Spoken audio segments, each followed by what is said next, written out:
For our next speaker, we have Dr. Mercedes Vázquez-Añón, Senior Director of Research and Development from Novus International. Dr. Mercedes is Novus International's Strategic Initiative and Account Collaboration Director. She was named Novus Fellow Scientist in 2006 and became the Director of Animal Nutrition Research in 2007, where she assumed responsibilities for the nutrition research team across production species. She received her bachelor's degree in zootechnical agriculture engineer from University in Spain. She received her master's in science degree from Penn State University in the US and obtained her doctorate in dairy and nutritional science from University of Wisconsin-Madison, United States. She currently holds 11 patents of different technologies and has published more than 30 peer-reviewed scientific articles, more than 100 abstract technical reports, articles in conferences, proceedings, and popular press articles. Today, Dr. Mercedes will be presenting to us on the topic of development of protease enzyme application for feed cost savings. Dr. Mercedes, please. Thank you, Narisa, and thank you for Dr. Ravi for his presentation. It's good to see him after so many years, and thank you for everybody that is here today listening to us. It's an honor for me to be here and share with you some of the work that we have done to develop protease.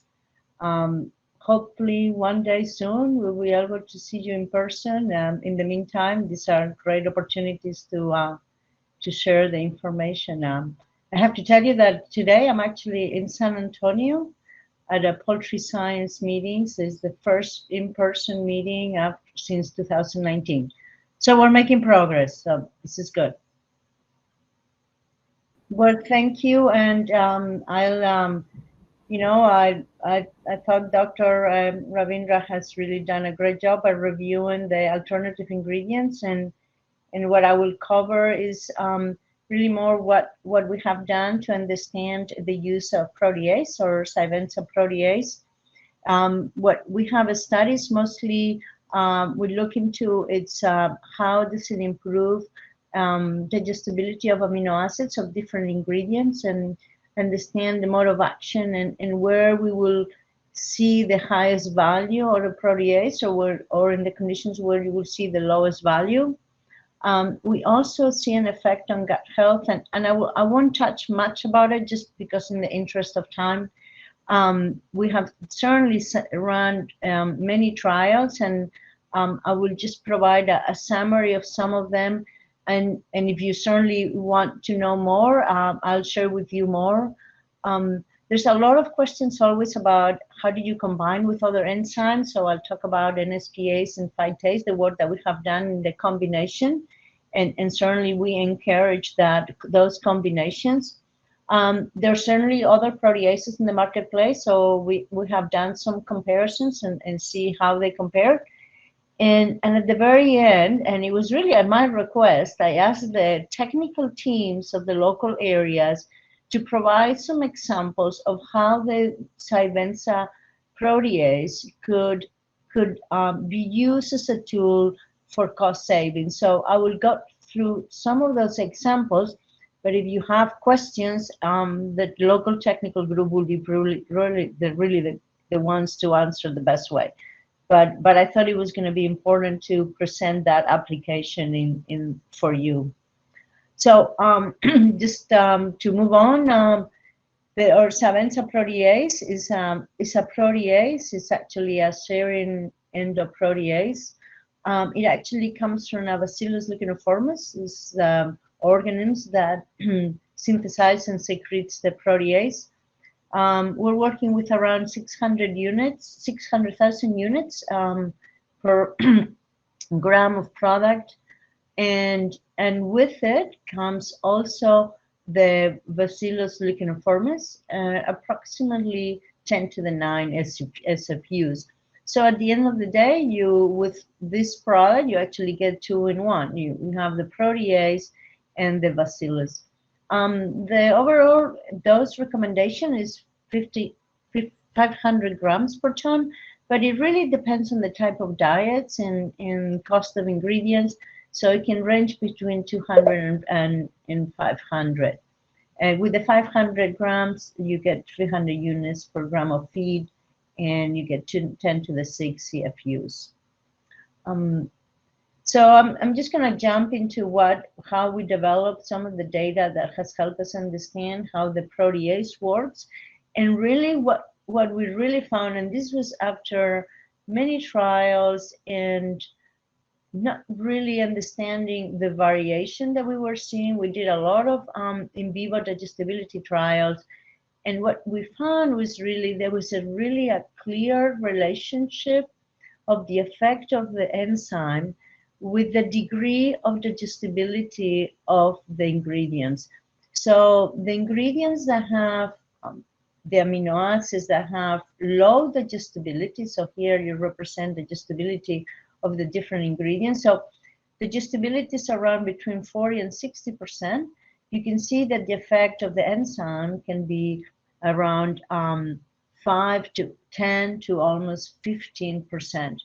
As you increase the basal digestibility of that ingredient, then the response of the enzyme will go down because it really has less substrate to work with. So this really helped us to understand where were the best chances for a protease to work, which is really in ingredients that have higher variation in the digestibility. So that was something that we learned that really set us then forward in how to best utilize the protease. We also learned, and this is some work that we were doing, we did a lot of work in Latin America because at the time they were seeing a lot of variation in the soybean meal. And so we did a lot of work with trypsin inhibitors and understanding the variation.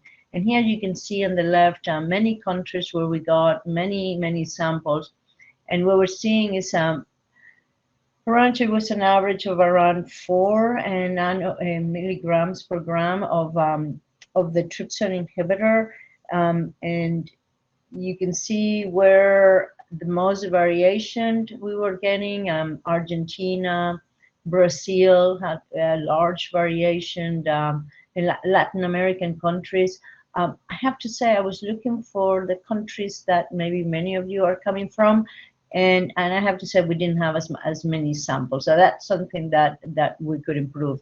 But as you can see, there's quite a variation, and we were having soybean samples from the U.S. and soybean samples from Brazil, and here representing in the right graph, we were looking at the digestibility, in vivo digestibility of those soybean samples, and we applied to it the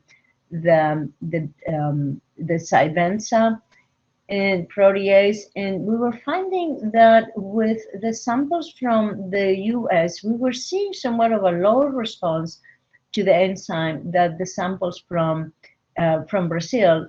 And when we start looking into it and expressing it as a percent of the individual amino acid digestibility, what we were finding is that Brazilian have lower digestibility, and it also had higher trypsin inhibitor, around 4 milligrams per gram, whereas the sample from, in this case, was from the US, had lower trypsin inhibitor, indicating that the presence of trypsin inhibitor, what it does, it reduces the basal digestibility of that ingredient and provides a higher chance for the protease to work. So that's why we see higher response to the protease from the samples from Brazil.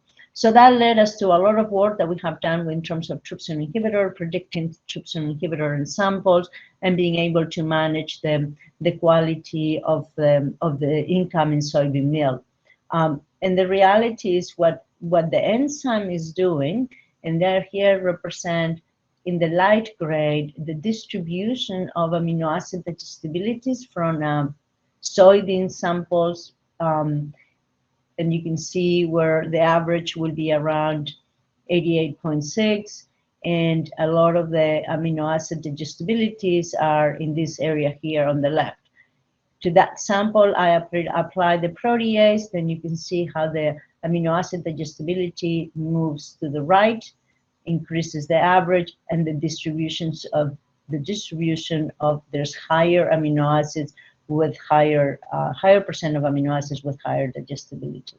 So that's what in reality, that's what the protease is doing, is improving the amino acid digestibility of the ingredients, moving that distribution, narrowing the distribution of digestibility, making it maybe less variable, and so a way of managing your variable inventory of ingredients. So that was something that we learned.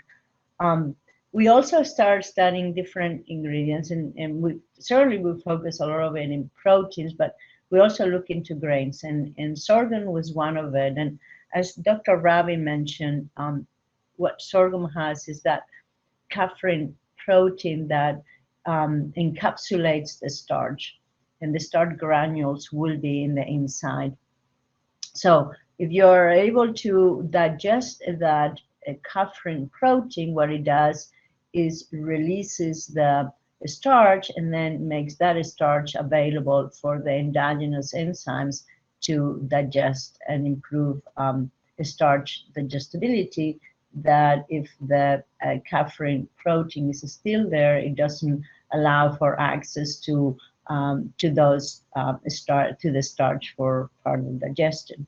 So we work with a group in Australia, as Dr. Ravi mentioned, and what we found was that in a sorghum diet, this was the Seller, Dr. Seller and Dr. Liu, what they found is we saw improvements in protein digestibility and starch digestibility over the control in the presence of the protease. And interestingly, most of that improvements happens in the distal jejunum, and then it kind of goes down as we move into the proximal and the distal jejunum. So as you can see, it happens fairly fast early on.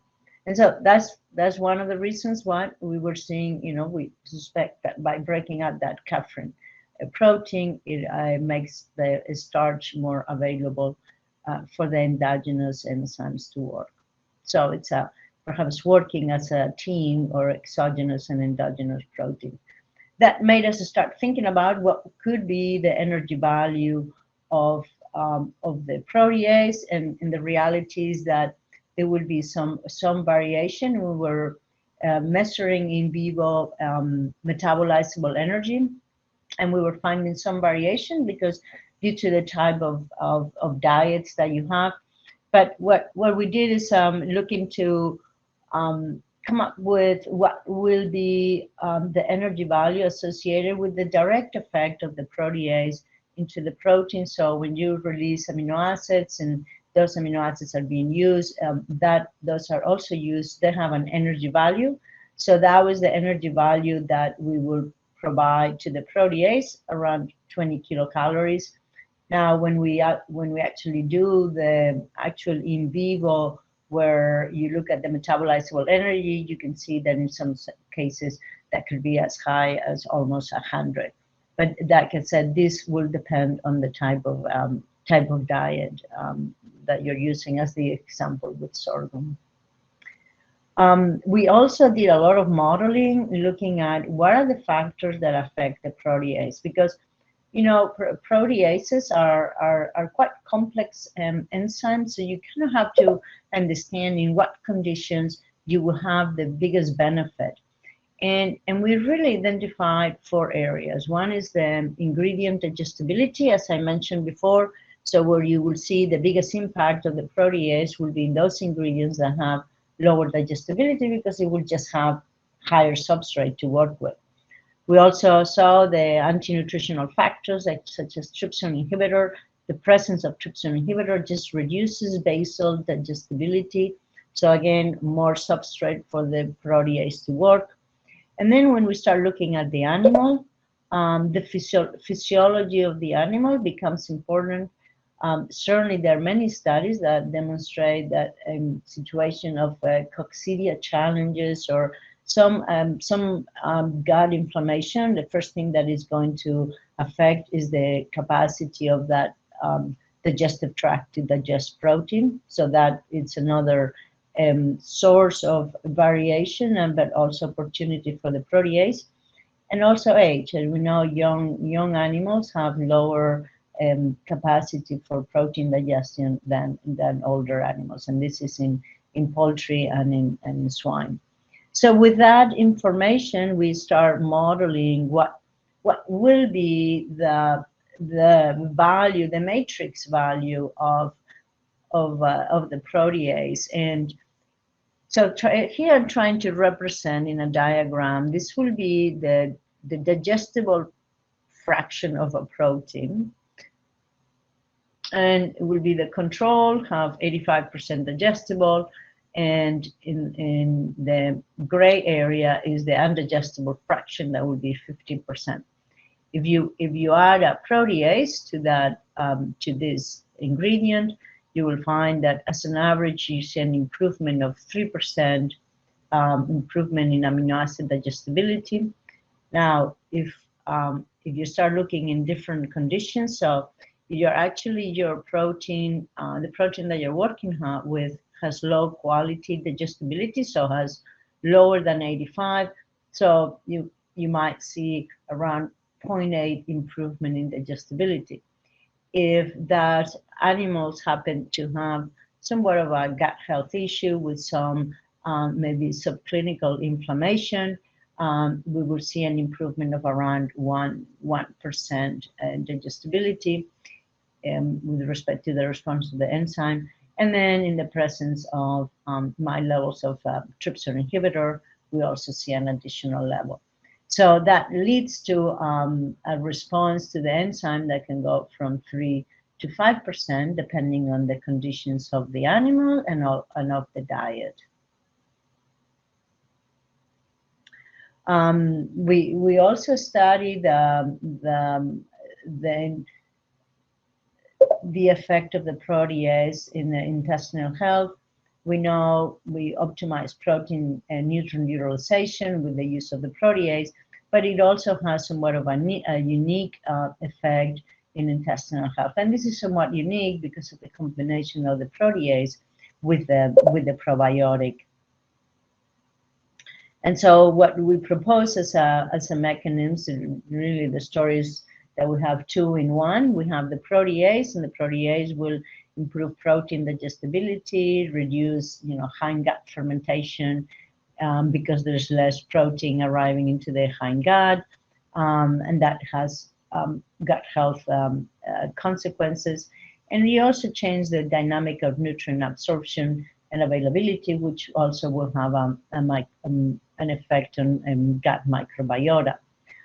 In the case of the bacterial spores, the Bacillus licheniformis spores, we know they are active and they germinate and sporulate along the digestive tract. So any Bacillus licheniformis is well known because it can reduce the attachment of the bacteria into the intestinal mucosa.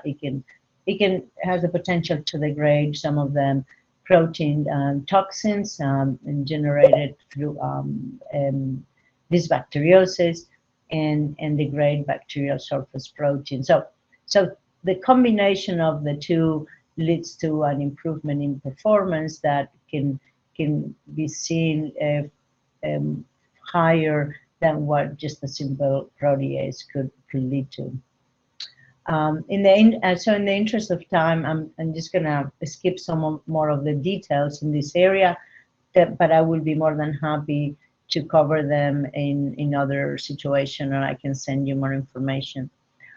In terms of experimental or technical trials, we have certainly done many trials, and here I represent kind of the type of trial that we have run, which covers between 35 and 46 days of age in broilers, and we also have done nursery pigs.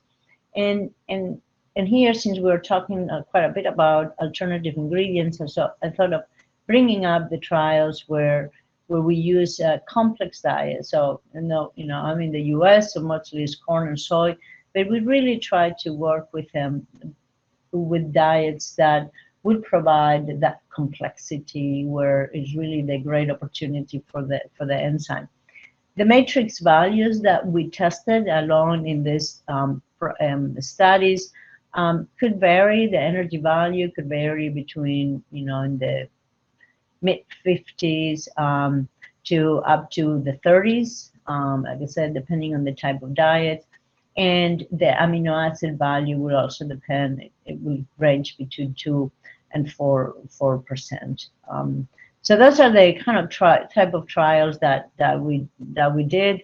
Like I said, I can certainly send you reports or more details, or contact the technical group in your local area. As an example, I thought of bringing this one where we're looking at, this is the traditional way of running trials. This will be a complex diet, and we were looking at the 2 doses, the 250 and the 500 grams. We will have a positive and a negative control, and the difference between the positive and the negative control will be, the 2 to 4% amino acids, or 15 to 30 kilocalories of energy. And what we saw is our response to the enzyme, not so big of a response when looking at differences between the doses. On body weight and fit conversion, we were starting to separate a little bit more the 250 from the 500. And I have to say, most of the time, we see a very strong fit conversion effect over body weight effect. It just seems that it is more obvious than body weight. Fit conversion is the most obvious effect.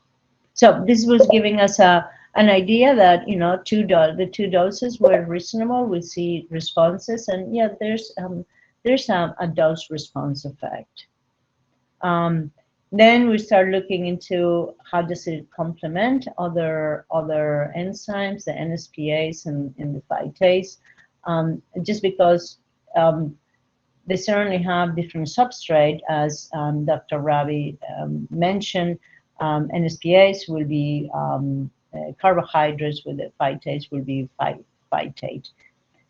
In the case of an NSPase diet, what we did is run a trial where we have with or without the 2 enzymes, so kind of a factorial with NSPase or protease. The NSPase that we use is a combination of silanases and glucanase and galactosidase. 42 days study, and using a corn, soybean, wheat diet with DDGs, and the DDGs we gradually increase as the bird got older. And this will be the nutrient profile of the diet. And what we tried to do, because in this case we didn't really have a negative control, is what we did, a negative or a positive control. So what we did is formulate a diet that was suboptimal.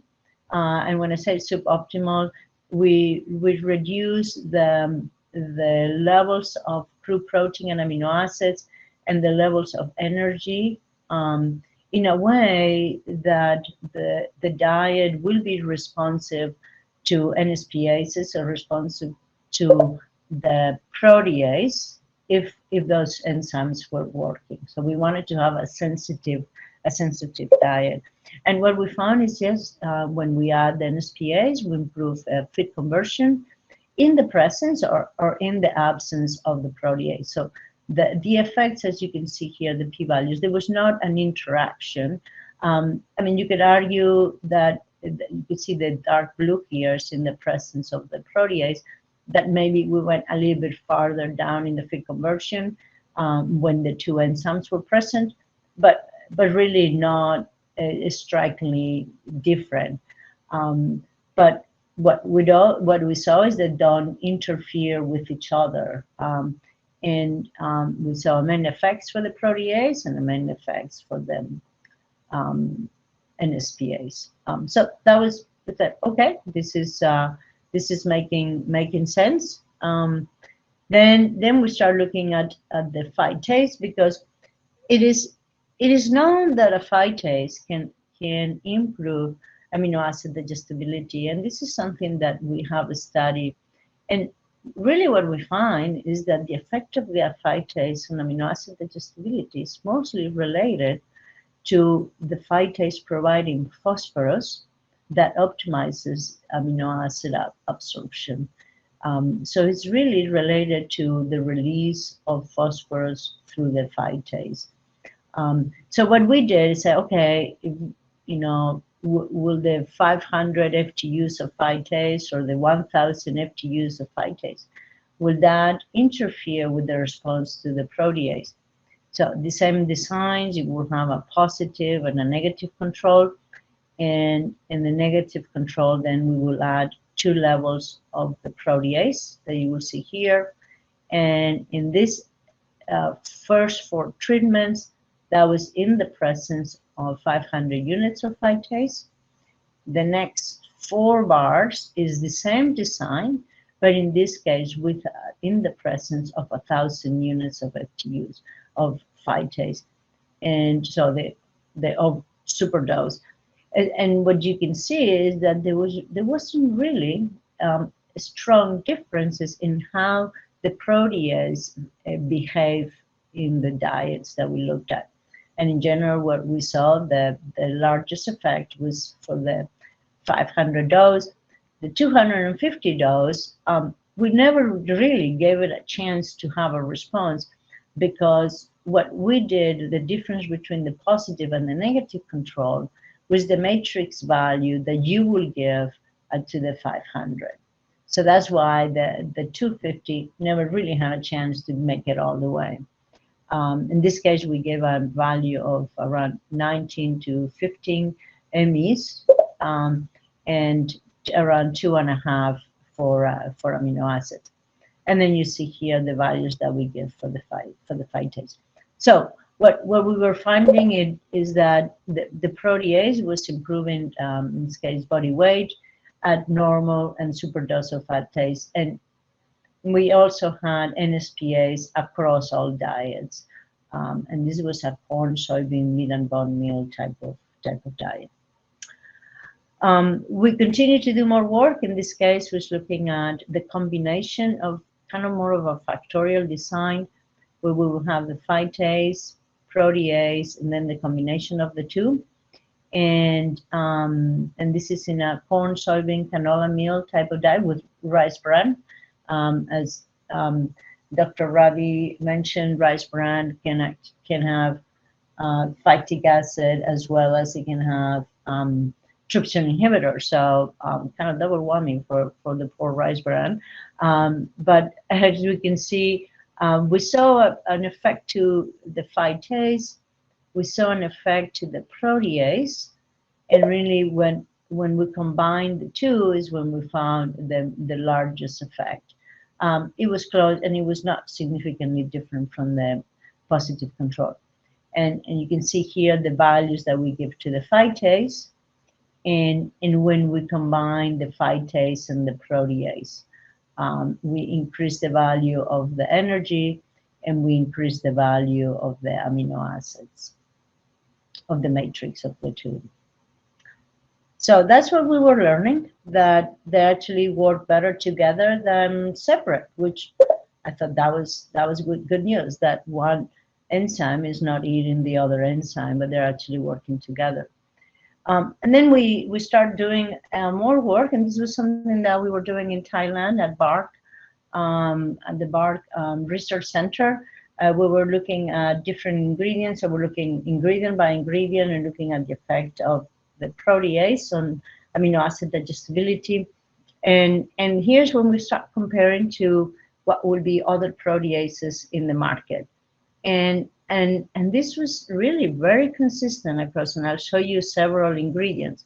For our protease, the 7th protease, we saw an average of around almost 5% improvement in amino acid digestibility. This is the dark blue. And for the other commercial protease, we were seeing around 2%. And you can see that you consistently see lower values. When we actually measure the energy, and it very consistently the same effect. higher, around 70 to 80 kilocalories for the protease, for Savensa protease, and around 20 for the other protease, which matches what we saw with the amino acids. And so this was for corn, with the same for GDGs. And you can see here our protease was 4.1, the other protease around 2.6, and you can start to see similar differences in the energy value. And then rice bran, or the poor little rice bran that has all the anti-nutritional factors. You can see that a protease will improve almost 10%, and the other protease, it was around 2.8, and you can see it was pretty consistent across amino acids. And the value of energy went with it. You have higher amino acid release, you also have higher energy release. So we continue, since we were seeing higher difference in amino acid digestibility, we also tried to prove that in feeding trials, and the same mechanism. In this way, in this case, it was a corn, soybean, meat, and bone meal diet. We have a positive and a negative control. Differences between positive and negative will be 50 kilocalories, and 5% amino acids. And then we tried the 250 and the 500 units for Savensa, and then protease B and C. For body weight, interestingly, the 250 and the 500 were very similar. We never reached the control. Perhaps our reduction or matrix value was larger than what the protease could do. But then when you're looking into the feed conversion, you can see that the 500 was closer to the positive control. Whereas the other proteases, they stay at similar to work comparable to the 250 dose, which kind of matched what we saw in the digestibility trials. And here, just to finish with some examples, and I probably won't do justice to all the work that they have done, that the team have done, but what they did is several examples. In this case, is a Vietnam broiler grower diet. And so this will be your regular diet with corn and rice bran and DDGs and so forth. And then the question is, what happens when you start adding Savensa, in this case, around 250 dose. And the opportunity that Savensa provides is that it allows you to start reducing the soybean meal, and also reducing, interestingly, tends to increase corn and reduce crude palm oil, just because of being a more expensive fat source. And then you can start playing around and allowing, maybe having reducing the constraints for DDGs, allowing them to get up to 10%, and then that will reduce further the soybean meal and actually reduce the corn and increase the savings from $3 to $4.5. In the case of, so it shows kind of where, the opportunity that it gives you to reduce the cost and manipulate the diet with the inclusion of higher levels of alternative ingredients. In the Philippines, this is a layer diet, and it will be a soy diet, with corn soy diet with some palm oil. And in the scenario here, that you use rice bran and corn DDGs, this will reduce somewhat of the diet.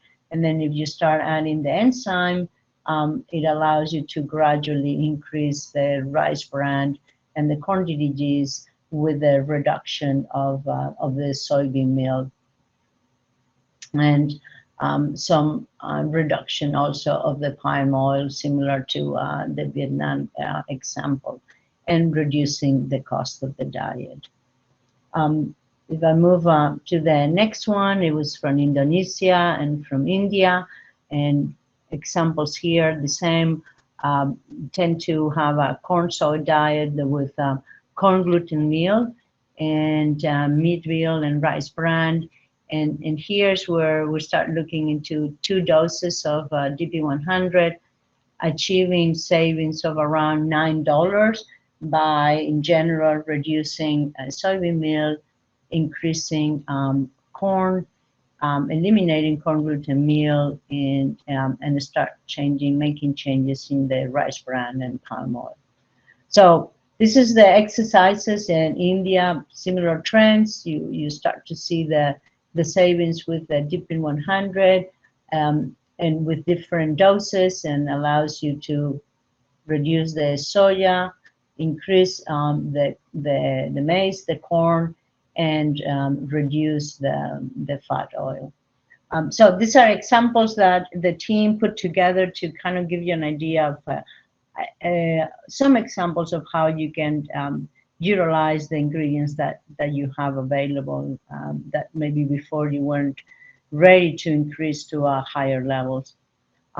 So in conclusions, what we learned is that we can, with the protease, enzyme protease allows you to improve amino acid digestibility of ingredients.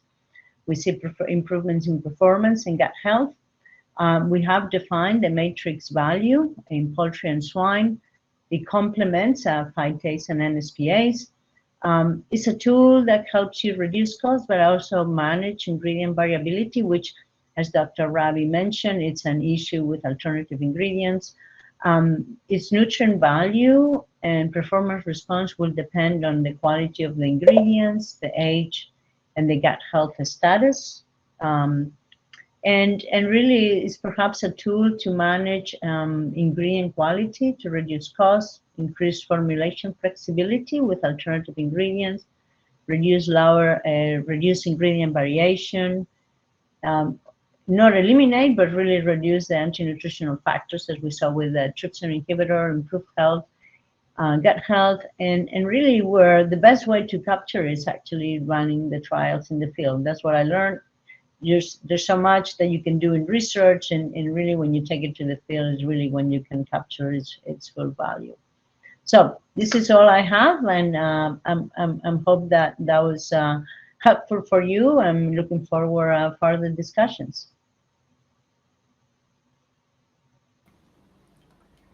Thank you, Dr. Mercedes.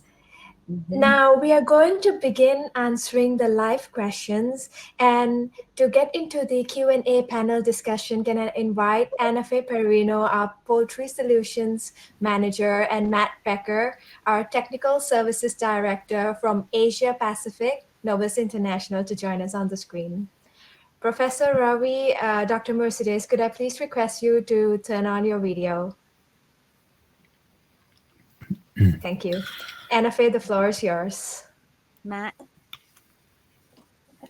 Yeah, sure. Thank you very much, Nimi, Professor Ravi, Dr. Mercedes. Really outstanding presentations, and we appreciate what it's taken to get you along. Professor Ravi is desperately trying to retire, but the industry sees too much value, and his knowledge keeps being drawn back in. So really appreciate that, and some very sobering takes on what's happening geopolitically and how it's affecting our own feed mills right now. Mercedes, thank you very much. I was lucky enough to join PSA at San Antonio a couple of years ago, and I understand right now you're missing out on probably either sleep and or a social event. So thank you very much for joining us and sharing your knowledge. Ana Fe, can you please perhaps mine some of the questions which have been most popular? Yeah, so actually we have a lot of questions, and we'll probably answer like 2 to 3 questions for today. And some of the questions we can send a reply through email because we have the email address from the registration file that they sent. So let me start with a question for probably Professor Ravi. So and I know this would be a concern of a lot of nutritionists. And the first one is, So poor performance is observed with the same nutritional specs using alternative ingredients. How can we maintain broiler performance by using the alternative ingredients? I, sorry. I think the major problem, like I indicated, is we don't have a full feed evaluation of alternative raw materials. So I'm not sure where the numbers should have come from.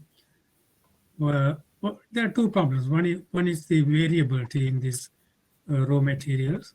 The other one is the lack of accurate values on AME and digestibility. This is going to be a major issue, a continuing issue into the future, because for the normal raw materials, especially the big ones, you have more reliable data, but which is not the case for the ordinary. So the difference between your specs and the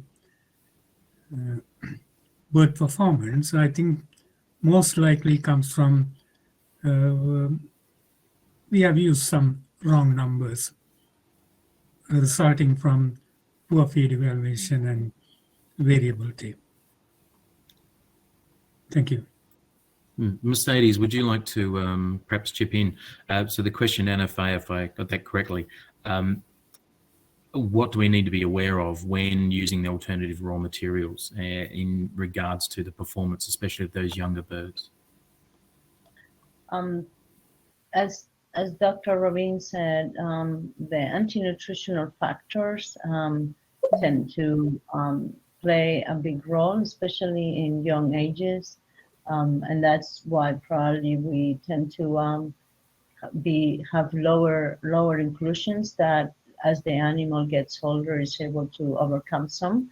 But that's where also the exogenous enzymes are helping us to overcome some of these anti-nutritional factors. Can I just add to the comment? Yeah. If you are feeding alternative ingredients, it's better to avoid during week 1, so maybe week 2 in younger birds, and think more of using them after 2 weeks, especially after the first week, because the alternative ingredients will have a more depressing effects on during the first week. On the younger birds. Right. Yeah. Thank you. Thank you, Professor Ravi and Dr. Mercedes. So the second question would probably for Dr. Mercedes, and we have been receiving a lot of questions like this in the field.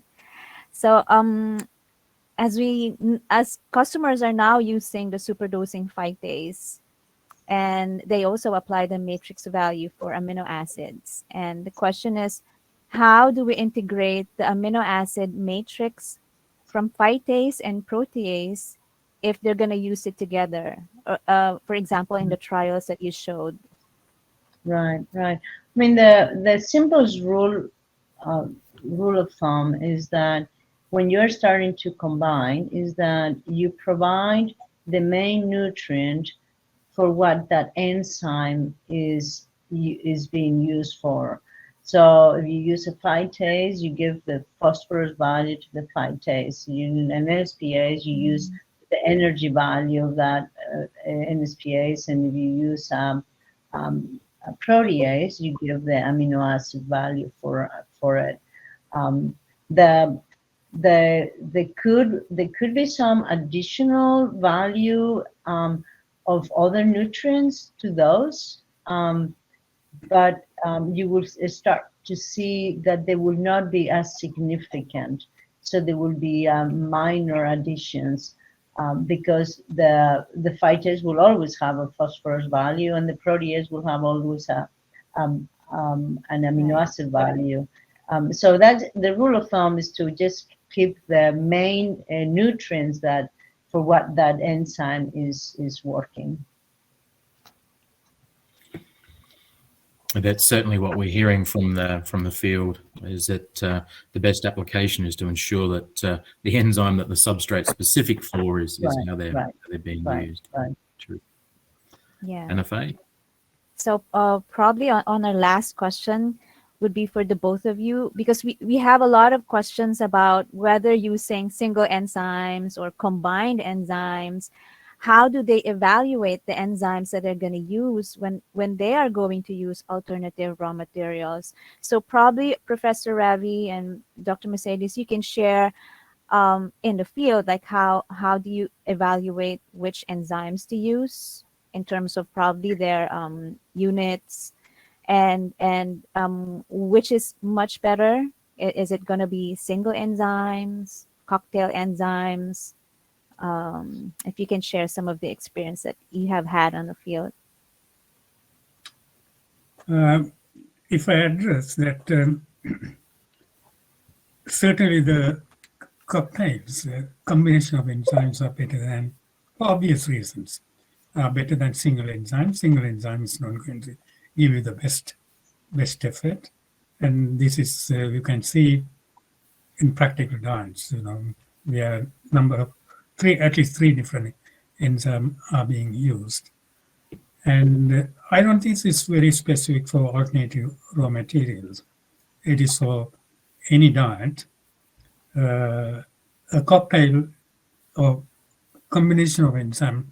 When I say cocktail, it doesn't mean you mix all these things. You have to add more than one enzyme to get the maximum value out of it. But it is more so with the alternative raw materials, where there might be specific issues where specific enzyme, like in the case of rice bran, where the phytate, depending on the inclusion level, the phytate level is going to increase, where the phytate might have a better response. Of course, other problem with the ordinary raw material, like we mentioned, it's the low digestibility, poor digestibility. Some of the other enzymes in the proteases may kick in. So in any case, more enzymes are better. Anyway, that's my observation. What's this? Yeah. Right. And how could you go wrong with that? I think, you can, there are different types of diets. And if you have wheat, of course you need a silanase. I mean, that. So there are some obvious ones that you really want to make sure that you have. And when you start using alternative ingredients where you have so many different challenges that you have to overcome with the anti-nutritional factors, lower digestibility, trypsin inhibitor. So you really want to make sure that you have the enzymes that can help get the nutrients more available, help the bird take out all of those nutrients. So I would say with alternative ingredients, even more reason to have all the main enzymes in the diet. Absolutely. Okay. Yeah, and just a concluding remark. Yeah. When you're talking about alternative feed materials, some of them may be thinking we are talking about large inclusion levels of these ingredients. What's practical is to become a bit more diverse rather than just 2 ingredients. Includes small levels of palm kernel meal. You can't use, it's a problem ingredient, low digestibility, high fiber, glutinous, all these things. But it will work well if you are putting less than 5%. So what I'm saying is, when you are talking about alternate ingredients, especially into the future, I think that's where the future is going to be.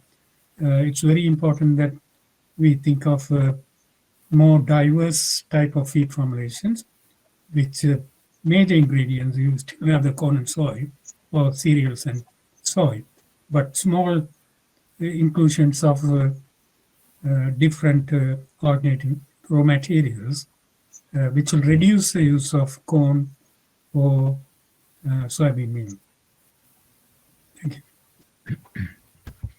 Yeah, terrific. That's a very good point. And I think in the examples that Mercedes showed there, we weren't talking about enormous swings away from traditional ingredients. Inclusion up to as little as 2 to 3% can have a significant effect on diet cost and overall diet ability without having to sacrifice any performance. I don't think there's anybody on this presentation who's prepared to do that, and the consumer won't allow it either for cost. So I guess that there is a lot of great questions coming in about interactions between enzymes, which amino acids should be given, and also, if possible, we'll certainly share the presentations in PDF form, provided the professor and the good doctor are prepared for that to happen. We'll just double check. But what I would recommend is that please get in touch with your local Novus representative. We do have a technical team in each area with highly experienced formulators who do know how to apply a matrix, and we have some matrix that you might be able to work with in your own programs as well. But because we're looking at different strains of birds, we might be looking at layers, broilers, or might be talking swine, where this is also important. And different breeds, different strains, different grains, and different quality of raw ingredients. So region to region, we would suggest you reach out to your local technical group. Yep. So to wrap that up, Anna Faye, do you have any last words? Yeah. No, we will send a reply to, because there are actually a lot of questions. So we'll do our best to reply on these questions and then send them back to the sender of the questions. And of course, we will send a replay of the link on the email for all those who have registered. And before we end, can I invite everyone to just answer, just give us a few seconds to answer the survey so that we can better serve you on our next webinars, to identify, what are your needs, and support you on there. So with that, thank you everyone, and have a great day. Good night, Dr. Mercedes. Have a great day. Thank you very much. Ravi. Dr. Ravi. Thank you, Matt. Yeah. Bye.